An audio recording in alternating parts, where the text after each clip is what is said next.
नमस्कार विद्यार्थी मित्रांनो, नव्या व्हिडिओमध्ये भरपूर दिवसानंतर आपले मनपूर्वक स्वागत आहे.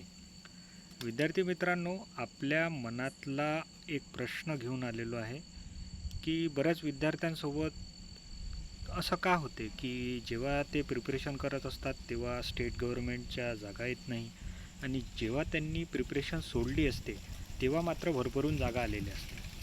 तर चला या महत्त्वाच्या टॉपिकमध्ये विश्लेषण करूया. आतापर्यंत तर सगळे यूट्यूबर्स किंवा सगळे टीचर्स सांगतात की अभ्यासाची ही स्ट्रॅटेजी यूज करा, ती स्ट्रॅटेजी यूज करा, पण कोणीच असं सांगत नाही की हा अभ्यास कधी करायचा असते. तर चला लक्षात घेऊया, जागा कधी येतात, कधी स्पर्धा परीक्षांचा रिकामा काळ असतो म्हणजे स्लॅक पिरियड, ऑफ सीझन म्हणू शकता, कधी असते आणि कधीपासून अभ्यास केल्यास तुम्हाला चांगले त्याचे फळ मिळू शकते किंवा एकदम परफेक्ट स्ट्रॅटेजी काय राहील, कोणता वेळ राहील ज्या पिरियडमध्ये तुम्ही जोमाने अभ्यासाला भिडायचं असते. तर चला व्हिडिओला सुरुवात करूया. मी प्रफुल्ल पेटकर बऱ्याच दिवसानंतर परत यूट्यूब सिरीज घेऊन येत आहे आणि आजच्या या व्हिडिओमध्ये मी तेच एक्सप्लेन करणार आहे की कसं समजायचं की जागांची सुरुवात कधी होणार आहे. तर विद्यार्थी मित्रांनो, यामागे एक सोपं गणित असते, ते म्हणजे इलेक्शन.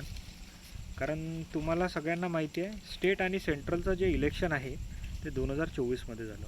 सेंट्रलचं इलेक्शन जून जुलै 2024, तसेच महाराष्ट्र लेजिस्लेटिव्ह असेंब्ली म्हणजे महाराष्ट्र विधानसभेचं इलेक्शन ऑक्टोबर 2024मध्ये पार पडलेलं आहे. तर विधानसभा आणि जे लोकसभा आहे याचा कार्यकाळ 5 वर्षाचा असतो, सगळ्यांना माहिती आहे.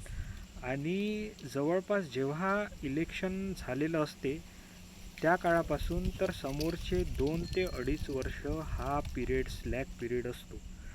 तुम्ही या आधीचा सुद्धा डेटा जाणून घ्या किंवा माहिती काढून घ्या. ज्या वर्षी इलेक्शन झालं आहे त्या दिवशीपासून 2.5 वर्ष जागा फार कमी येतात किंवा येत नाही. आणि शेवटचे जे 2.5 वर्ष असतात म्हणजे इलेक्शनपासूनचे जे 2.5 वर्ष असतात त्या 2.5 वर्षामध्ये जागा यायला इतकी सुरुवात होते की तुम्ही स्वतः कन्फ्यूज होऊन जाता की कुठल्या याचा अभ्यास करू आणि कुठलं पद, कुठला फॉर्म भरू.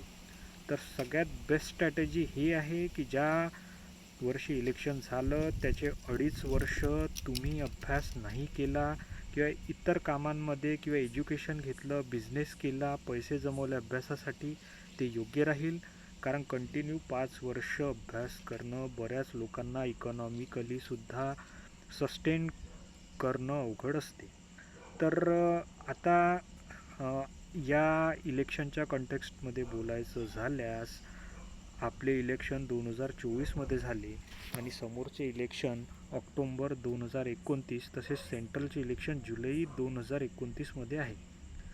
तर आधीचे 2.5 वर्ष लक्षात घेता 24 ते 25, 25 ते 26 आणि 26च्या एंडिंगपासून समोरचे 6 महिने म्हणजे जुलै 2027पासून समोर एक्झाम्सच्या जागा यायला सुरुवात होतील असा माझा अंदाज आहे.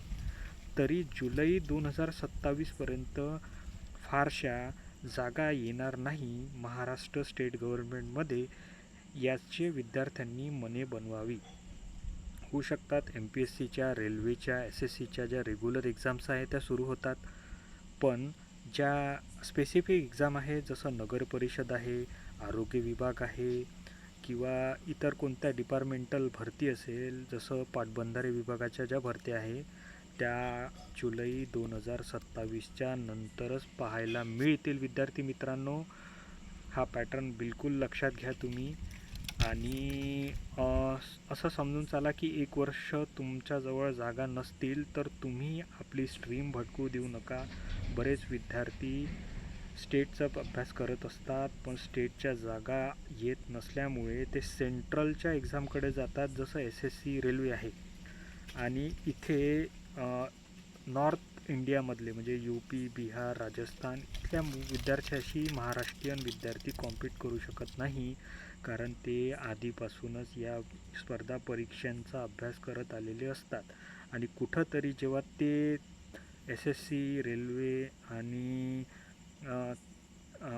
सेंट्रलच्या एक्झामचा अभ्यास करत असतात.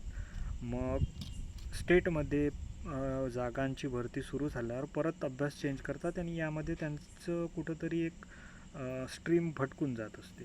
त्यामुळे लक्षात ठेवा, भटकू नका. 2027 जुलैनंतर जागा यायला सुरुवात होतील आणि फुल फेज जागा या 2028मध्ये पाहायला मिळतील.